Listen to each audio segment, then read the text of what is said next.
आ जाओ भैया, बगल में सुन लो। अरे भैया तुमसे दुश्मनी नहीं है, इसकी करतूत बता रहा हूँ मैं बस। इसका एक बॉयफ्रेंड है, वो बच गए दोनों, ये मेरी पत्नी है और मेरे ऊपर झूठा केस लगाया। कल्लू नाम है, वो लड़का खड़ा है पीछे, कल्लू और अंकुश पाठक, उनके साथ ये भग गई थी 6 महीने से। आज मेरे ऊपर झूठा केस लगाने आई। ग्वालियर में एक क्रिकेट स्टेडियम है, कैप्टन रूप सिंह क्रिकेट स्टेडियम, और ये वही स्टेडियम है जहां पर सचिन तेंदुलकर ने पहली बार 2010 में दोहरा शतक लगाया था, 200 के पार रन किए थे। और आज 15 साल बाद वही स्टेडियम के बाहर एक रोड में ऐसा मर्डर हो जाता है जिसकी कोई कल्पना भी नहीं करी थी। दरअसल स्टेडियम के बाहर से एक रोड जाती है, स्टेडियम की जो बाउंड्री है, बाउंड्री के सट के एक रोड जाती है और रोड पर ही एक शख्स खड़ा था और रोड पे एक ऑटो आ रही थी और ऑटो में एक लेडीज़ बैठी हुई थी, एक लड़की थी। जो रोड पे शख्स खड़ा था उस लड़की का हाथ पकड़ता है और ऑटो से खींच लेता है, चलती ऑटो से। इसके बाद लड़की गिर जाती है, फिर वो संभल के खड़ी होती है। अब दोनों में कुछ देर तक बहस होता है। यहाँ पे दोनों में थोड़ा देर बहस होने के बाद लड़का अचानक से तमंचा निकाल लेता है अपने जेब से, तमंचा मतलब कट्टा, देसी कट्टा, और कुछ बहस होने के बाद कट्टा उसके तरफ तान देता है सीधा फेस टू फेस। इसके बाद कई सारे वहाँ राहगीर भी थे, देखने वाले लोग थे, काफ़ी लोग, भीड़ इकट्ठा भी हो जाती है वहाँ पे। और जैसे वो तानता है इसके बाद एक के बाद एक, 2, 3, 4, 5 गोली सीधा उसकी तरफ मार देता है। इसमें से एक गोली ज़मीन में जाके धंसती है, ज़मीन में जाके गिरती है, और 4 गोली लड़की के ऊपर लगती है, सिर में, चेस्ट में, गर्दन पे लगती है, माथे पे लगती है और लड़की वहीं गिर पड़ती है। इसके बाद वहाँ देखने वालों की संख्या जो थी वो और सहम जाती है, भीड़ और इकट्ठा हो जाती है और लोग डर जाते हैं।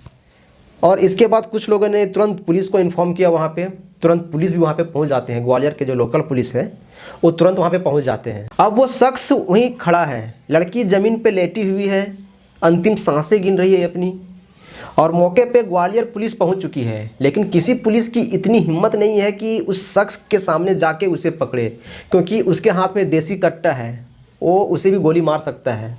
इसलिए किसी की इतनी हिम्मत नहीं हो पा रही थी। राहगीरों की संख्या बढ़ती जा रही थी, सैकड़ों के लोग में वहाँ पे लोग, सैकड़ों की तादाद में लोग जमा हो गए थे, लेकिन किसी की इतनी हिम्मत नहीं हो पा रही थी। तभी वो शख्स करता क्या है कि जो बाउंड्री है, बाउंड्री से सट के वो बैठ जाता है और अपनी जेब से मोबाइल निकालता है।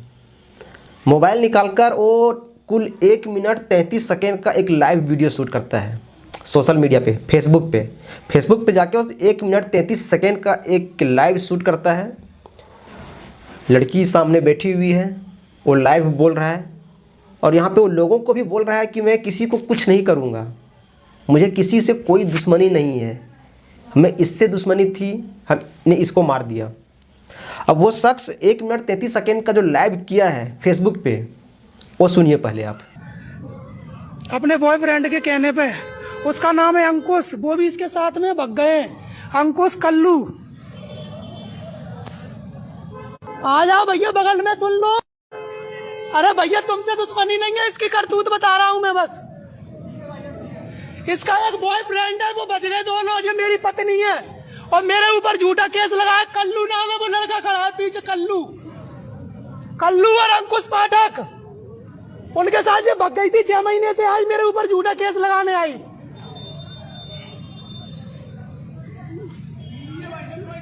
हाँ मेरी बीवी है, वैसे झूठा केस लगा दिया। कई लड़कों के साथ रुकी है, कई लड़कों के साथ होटल में। भाई साहब मैं अपने बच्चों की कसम खा रहा हूं, तुम लोगों से में कोई मैटर नहीं है।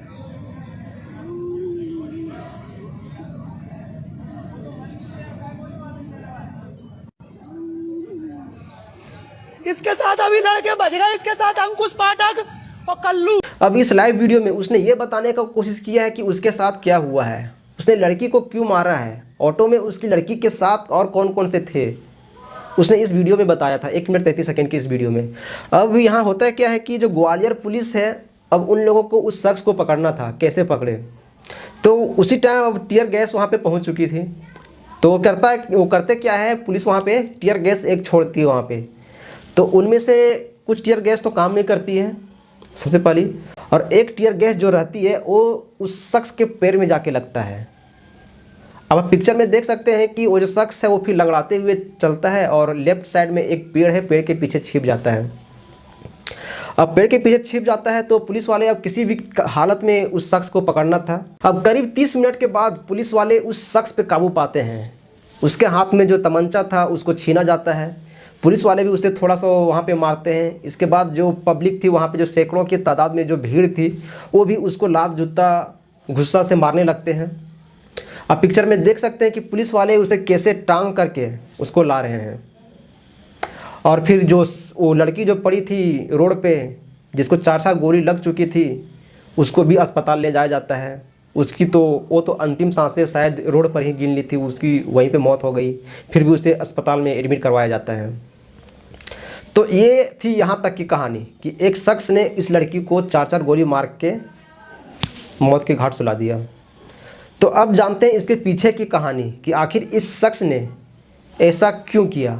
और ऐसा करने के बाद ये फेसबुक पे आके कमेंट्री भी कर रहा है, लाइव वीडियो भी चला रहा है सोशल मीडिया पे और दिखा रहा है लोगों को। तो ये ऐसा क्यों कर रहा है, तो थोड़ा सा इसके पीछे की कहानी जान लीजिए। तो देखो, ये जो शख्स आपने अभी देखा जिसने भी शूट आउट किया है, इसका नाम अरविंद ठाकुर उर्फ अरविंद परिहार है। ये ग्वालियर का रहने वाला है और इसकी ज़िंदगी की कहानी ये है कि इन्होंने 2 शादी करी है और एक गर्लफ्रेंड है, यानी कि इसकी ज़िंदगी में 3 लोग हैं। ज़िंदगी इसकी चल रही थी। और जिस लड़की को अभी शूट आउट हुआ है, जो इस लड़की अभी मरी है, जिसको अभी गोली लगी है 4 गोली, उसका नाम नंदनी है। और इसकी ज़िंदगी की छोटी सी कहानी ये है कि इसकी 2 पति और 3 बॉयफ्रेंड हैं, यानी कि इसकी ज़िंदगी में कुल 5 लोग हैं। अब कहानी की शुरुआत ऐसे होती है कि इसकी शादी 10 साल पहले हुई थी। इसके बाद शादी होने के कुछ समय बाद इसके जो पति हैं उनके 2 दोस्त हैं, 3 दोस्त हैं। अब एक एक करके इस लड़की को उन तीनों दोस्तों से प्यार हो जाता है। अब इस लड़की के ज़िंदगी में कुल 4 लोग आ चुके थे, एक इसका पति और 3 बॉयफ्रेंड। अब इसकी ज़िंदगी अच्छे से चल रही थी, एक पति 3 प्रेमी के साथ में। कुछ दिन तक ये रिश्ता चला। इसके बाद इसकी ज़िंदगी में एक और शख्स का एंट्री हो जाता है, यानी कि इसके ज़िंदगी में 5वां प्रेमी आ चुका था। ये 5वें लड़के से प्यार करने लगी थी। अब जैसे ही इन तीनों प्रेमियों को, पहले जो 3 प्रेमी थे उनको पता चला तो उन लोगों को बुरा लगा। तो उन लोगों ने सोचा ये तो गलत हो रहा है हम लोगों के साथ में। इसके बाद उन लोगों ने सोचा कि क्यों ना इसे मर्डर कर दे, इसे मार दे। तो ये लड़की नंदनी और जो 4था प्रेमी था, उन्होंने मिल करके उस जो 5वें प्रेमी को मार देता है, उसकी मर्डर हो जाती है। इसके बाद ये घटना 2017 की है। जब पुलिस को ये सब चीज़ें मालूम चलती है तो उन दोनों को, जो 4था प्रेमी था और नंदिनी को, अरेस्ट कर लेती है 2017 में। इसके बाद ये 4 साल 6 महीने तक जेल में कैद रहती है, जेल में बंद रहती है। इसके बाद ये फिर छूटती है जमानत पे। 2021-22 तक ये जेल से रिहा हो जाती है। इसके बाद ये फिर एक नया ज़िंदगी शुरू कर रही थी, नया ज़िंदगी जीने की सोच रही थी, कहाँ जिए, कैसे रहें, कहाँ पे रहें, उसके दिमाग में सारा कुछ चल ही रहा था। नंदिनी नई ज़िंदगी शुरुआत तो करती, लेकिन वो झांसी में रह नहीं सकती थी, क्योंकि झांसी में उससे अपनी प्रेमी मर्डर केस का इल्ज़ाम लगा हुआ था, तो वहाँ पे वो रह नहीं सकती। तो वो ग्वालियर आ गई। उसके पास थोड़े बहुत अच्छे खासे पैसे थे, तो उन्होंने ब्यूटी पार्लर का काम सीखा। ब्यूटी पार्लर का एक दुकान भी खोली। दुकान भी उसका चल रहा था अच्छा खासा। तो वो सोशल मीडिया पे एक्टिव रहती थी हमेशा। तो हमेशा सोशल मीडिया पे एक्टिव रहती थी, फेसबुक पे एक्टिव रहती थी। तो फेसबुक पे ही एक फ्रेंड रिक्वेस्ट आया या फिर गया, लेकिन एक शख्स से मुलाकात हुई फेसबुक पे ही, जान पहचान हुई, जिसका नाम है अरविंद ठाकुर उर्फ अरविंद परिहार। ये अरविंद परिहार वही है। अब इससे इसकी मुलाकात हुई, धीरे धीरे दोनों में जान पहचान हुई, दोनों में बात करना शुरू हुआ, सोशल मीडिया पे कमेंट्स करना शुरू हुआ, लाइक्स करने शुरू हुए। दोनों का रिश्ता अच्छा खासा चलने लगा। अब दोनों ने यहाँ फैसला किया कि क्यों ना हम लोग शादी कर लें, क्योंकि एक दूसरे को प्यार भी करते हैं, लाइक्स भी करते हैं, तो क्यों ना शादी कर लें। इसके बाद 2023 में आर्य समाज मंदिर में इन दोनों ने शादी कर लिया। ज़िंदगी अच्छी चल रही थी, कुछ दिन तक ज़िंदगी अच्छी चली, लेकिन शादी के दौरान, शादी के कुछ समय बाद तक इन दोनों के पास्ट के बारे में किसी को पता नहीं चल पाया था कि नंदिनी की पहले भी एक शादी हो चुकी है, एक प्रेमी के मर्डर केस में वो जेल जा चुकी है, 2-2 3-3 प्रेमी ऑलरेडी उसकी थी। ये सब अरविंद को पता नहीं था। और नंदिनी को भी ये नहीं पता था कि अरविंद का पहले भी एक शादी हो चुका है, अरविंद का एक गर्लफ्रेंड भी है, अरविंद का एक बच्चा भी है। ये नंदिनी को पता नहीं था। अब शादी का कुछ समय बाद इन दोनों का पास्ट सामने आने लगा। कि नंदिनी पहले क्या कर चुकी है अरविंद को पता चल गया, और अरविंद पहले क्या कर चुका है नंदिनी को पता चल गया। इन दोनों का पास्ट सामने आने लगा। इसके बाद इन दोनों का रिश्ता धीरे धीरे ख़राब होने लगा, और इतना ज़्यादा ख़राब होने लगा कि इसकी लिमिट पार हो गई। अब इन दोनों का रिश्ता तब ज़्यादा ख़राब हो गया जब एक दिन नंदिनी ने पुलिस स्टेशन पहुंच गई अपने पति अरविंद के खिलाफ ही रिपोर्ट दर्ज करवाने के लिए। नंदिनी ने बताया कि अरविंद ने हमें मारने की, जान से मारने की कोशिश की है, हत्या करने की कोशिश की है, गाड़ी के नीचे कुचलने की कोशिश करी है, अटेम्प्ट टू मर्डर यानी कि हत्या करने की कोशिश करी है। पुलिस ने दर्ज करवाया, 2024 में ये पुलिस स्टेशन गई थी। पुलिस ने ये रिपोर्ट दर्ज किया और अरविंद को जेल भेज दिया अटेम्प्ट टू मर्डर के केस में, हत्या की कोशिश के केस में। इसके बाद अरविंद तकरीबन 3 महीने तक जेल में रहता है। इसके बाद अरविंद के दोस्तों ने नंदिनी को कन्विंस किया थोड़ा कि जो हुआ उसको जाने दो, कोई बात नहीं। तो नंदिनी भी उस टाइम फिर मान जाती है, वो केस को वापस ले लेती है। तो वो 3 महीने तक जेल में रहता है, और जब जेल से वापस आता है तो दोनों ग्वालियर में ही हैं, लेकिन साथ नहीं रह रहे हैं। दोनों के रिश्ते इतने कड़वा हो चुके हैं, दोनों साथ में नहीं रह रहे हैं। अब अंकुश पाठक और कल्लू नंदिनी के 2 जिगरी दोस्त थे, और नंदिनी के हमेशा करीब रहते थे, सोशल मीडिया पे हमेशा एक्टिव रहते थे।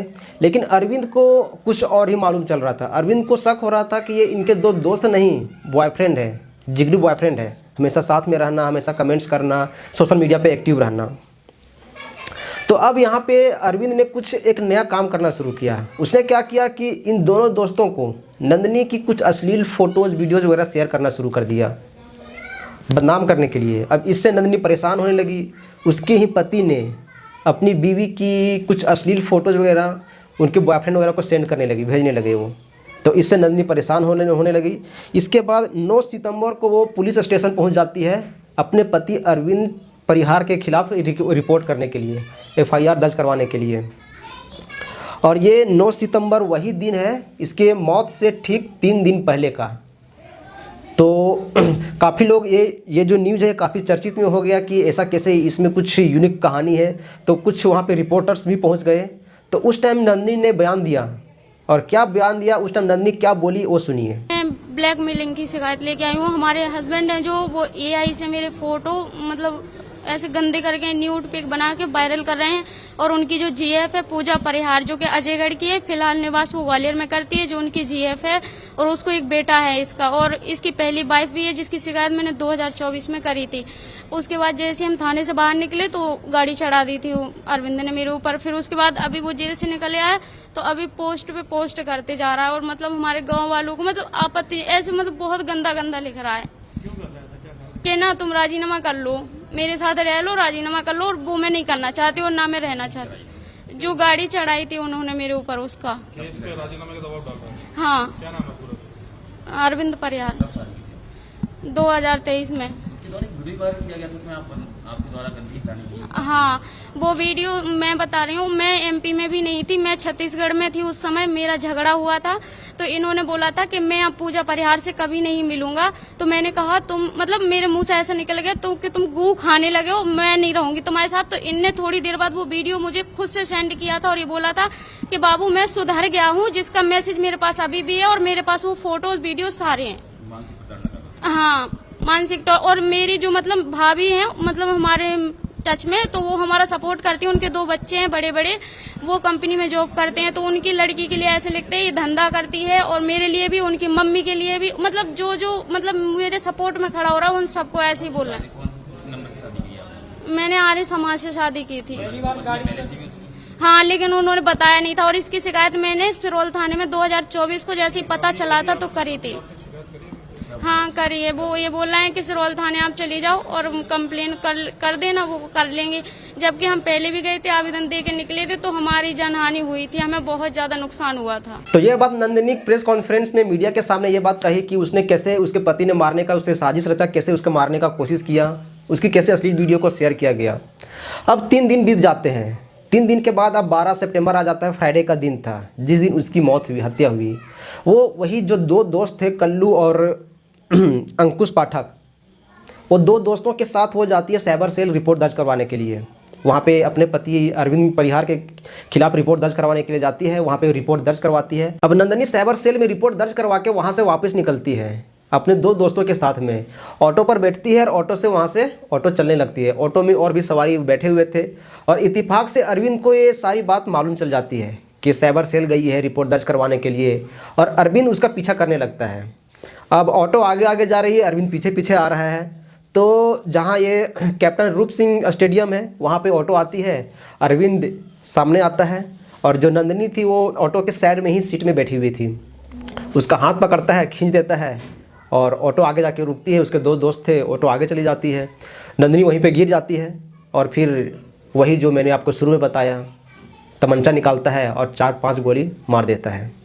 अब जब ये सब कुछ हो गया तब उससे पूछा गया कि जब एक ही ऑटो पे जा रहे हो और एक ही ऑटो में उसका दो दोस्त बैठा हुआ है, अंकुश पाठक और वो छोड़ करके भाग क्यों गया, वो बचाने के लिए सामने क्यों नहीं आया। तब इस पर उसने जो अंकुश पाठक है वो जवाब दिया, वो कॉन्फ्रेंस में आया मीडिया के सामने और उसने फिर ये बयान दिया। हम एसपी ऑफिस साइबर क्राइम में आवेदन देके आ रहे थे क्योंकि अरविंद परिहार है जो झूठी पोस्ट कर रहा था। तो जैसे ही हम लौट रहे थे तो उसने हमें देख लिया, तो ऑटो में हम लोग बैठ रखे थे, तो ऑटो के पीछे आया। तो ऑटो के पीछे आते आते क्या हुआ, हमने भैया को बोला आप ऑटो मत रुको, आप चलो। तो उन्होंने दूसरी जगह ऑटो मोड़ दी, ये अपना रूप सिंह स्टेडियम के साइड। तो वो एक ऑटो से और पीछे आया, तो ऑटो जब एक साथ में जब आई तो हमारी ऑटो में उनको हाथ पकड़ के गिरा लिया। और तो उसके डर की वजह से ऑटो वाले ने, मैं ऑटो में बैठा था तो ऑटो वाला तेजी में निकल गया और सारे लड़के भाग गए थे। तो मैं बच गया, उसने मुझ पर फायरिंग करने की कोशिश की थी। मेरा फ्रेंड था साथ में और 2 लड़के भी थे जो स्टेशन जा रहे थे, अलग बैठे हुए थे। मेरा फ्रेंड था वो उसका नंदलाल पांचा। मैं जे हरियाणा रहता हूँ, जॉब करता हूँ हरियाणा में। जी हम भाभी मानते थे। हाँ फैमिली रहती थी, हमारी फैमिली के साथ रहते थे। वो बैग में लेके आया था, बैग में लेके आया था। जब उसने ऑटो जब एक साथ में लगी तो उसने निकाल लिया था। तो हाँ मेरे सामने मारी। उसने कम से कम 5 से 6 राउंड फायर किए। मैं ऑटो में बैठा रह गया तो वो नीचे गिरा लिया था, तो उसने फायरिंग की। उसके बाद वो ऑटो वाले भैया कहीं नहीं रुके, ना मेरे को उतरने दिया ना कुछ किया। नहीं वो तो ये कह रहा था तू तो रुक मैं बता रहा हूँ तुझे। नहीं वो हाँ पहले धमकाता था उनको,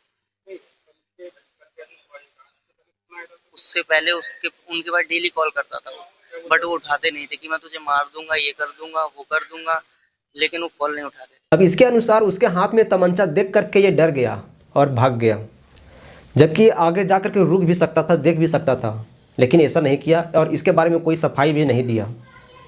अब इस कहानी में अफसोसनाक पहलू ये है कि अरविंद अब जेल जा चुका है, नंदिनी की मृत्यु हो चुकी है, वो मर चुकी है। अब यहाँ पे नंदिनी की जो बॉडी है, उसका जो शरीर है वो किसे सौंपा जाना चाहिए, क्योंकि उसका शादी तो आर्य समाज में हुआ है। उसके जो पिता है, लड़की के जो पिता है, वो बॉडी को लेने से इनकार कर दे रहे हैं, पति तो जेल में है। तो इनके जो 2 दोस्त थे वो लेने के लिए स्वीकार हुए, वो आगे आए कि बॉडी हम लोग को दे दीजिए। लेकिन ये कानूनी में ऐसा नहीं है, कि कानून में ये होता है कि बॉडी को उनके परिवार वाले को ही दिया जाता है, लेकिन उनके पिता फिर कन्विंस किया जाता है किसी तरह से उनके पिता को, तो फिर बॉडी उनके पिता को दिया जाता है। तो आज की कहानी में बस इतना ही है। बने रहिए हमारी वीडियो में, ऐसा ही हम लगातार आप लोगों के लिए कहानी, एक से एक क्राइम कहानी लेकर आता रहूँगा।